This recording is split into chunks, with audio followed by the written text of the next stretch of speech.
नमस्कार सर्वांचं आपल्या चॅनलवर खूप खूप स्वागत आहे। आज मी तुम्हाला शरीरासाठी खूप फायदेशीर अशी मोड आलेल्या हरभऱ्याची जी आमटी असते ती दाखवणार आहे। तर त्यासाठी मी इकडे आता मसाला काय काय घेतलेला आहे ते मी तुम्हाला दाखवणार आहे। इथे मी धने घेतलेले, त्याचबरोबर कांदा, 3 लाल मिरच्या, आल्याचा तुकडा, थोडेसे तीळ, लसूण आणि खोबरं घेतलेले। हा जो मसाला आहे तो आपल्याला तव्यावर तेल टाकून व्यवस्थित भाजून घ्यायचा आहे। तर अगोदर आपल्याला आपण जे हरभरे घेणार आहोत ते रात्रभर पाण्यामध्ये भिजत ठेवायचे।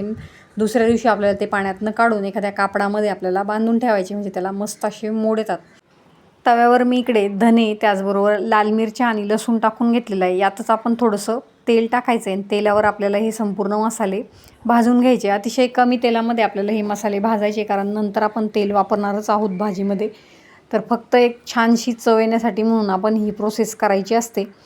याच पद्धतीने माझ्या सासूबाई नेहमी भाज्या बनवतात, त्यांच्याकडूनच मी ही टिप शिकून घेतलेली, जी टिप मी तुमच्यासोबत आत्ता शेअर करत आहे। आता हे संपूर्ण मसाले मी 2 ते 3 मिनटामध्ये भाजून तयार केलेले। आता ह्याच तव्यावर मी इकडे जे खोबरं चिरून घेतलेलं होतं ते टाकून घेणार आहे, ते देखील आपल्याला लालसर रंगावर भाजून घ्यायचं आहे। आता मी या तव्यावर कांदा टाकून घेणार आहे। कांदा चांगला काळसर होईपर्यंत आपल्याला भाजून घ्यायचा आहे। कांदा देखील आपल्या इकडे आता भाजून तयार झालेला आहे। तुम्ही बघताय त्याचा कलर अगोदरपेक्षा चेंज झालेला आहे। आता आपण ते एका ताटामध्ये काढून घ्यायचं आहे। आता इथे गॅस बंद करून तुम्ही तीळ भाजून घेतलेत तरी देखील चालेल, कारण तवा तापल्यामुळे तीळ लगेचच भाजून तयार होतात। तीळ देखील मी भाजून काढून घेतलेले। आता हा जो संपूर्ण मसाला आहे तो आपल्याला मिक्सरच्या भांड्यामध्ये टाकून घ्यायचा आहे आणि पाणी टाकून याची मऊसूत अशी आपल्याला पेस्ट बनवून घ्यायची। इकडे गॅसवर मी कढाई ठेवून घेतलेली आहे, त्यात आपल्याला थोडंसं तेल टाकून घ्यायचं आहे। तेल गरम झालं की त्यात आपल्याला मसाले टाकायचे, ज्यात मी थोडासा गरम मसाला, लाल तिखट, कोल्हापुरी मसाला आणि धना पावडर टाकून घेणार आहे। त्याचबरोबर थोडीशी हळद पावडर आपल्याला टाकून घ्यायची आणि हे मसाले व्यवस्थित तेलामध्ये परतून घ्यायचे।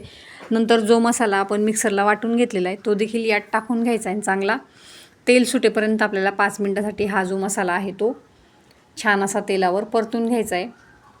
बघा किती छान असा कलर आपल्या मसाल्याला आलेला आहे, खूप मस्त असा खमंग त्यांचा वास येतोय। आता त्यामध्ये आपल्याला चवीपुरतं मीठ देखील टाकून घ्यायचं आहे।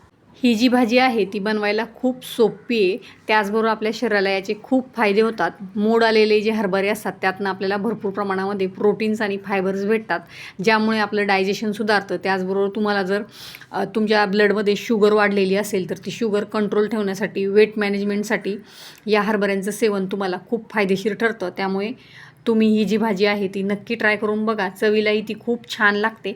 आता तुम्हाला किती ग्रेव्ही हवी त्यानुसार तुम्ही त्यामध्ये पाणी ॲड करून घ्यायचं आहे। झाकण ठेवून 10 मिनिटांसाठी ही जी भाजी आहे ती आपल्याला शिजून घ्यायची। 10 मिनिटानंतर मस्त अशी इकडे बघा छान अशी तरी आपल्या भाजीला आलेली आहे आणि शिजून देखील ती तयार झालेली आहे। तर आपल्या शरीरासाठी अत्यंत फायदेशीर अशी ही हरभऱ्याची आमटी बनवून तयार झालेली आहे। तर तुम्ही रेसिपी नक्की ट्राय करा, आवडल्यास चॅनल देखील सबस्क्राईब करा।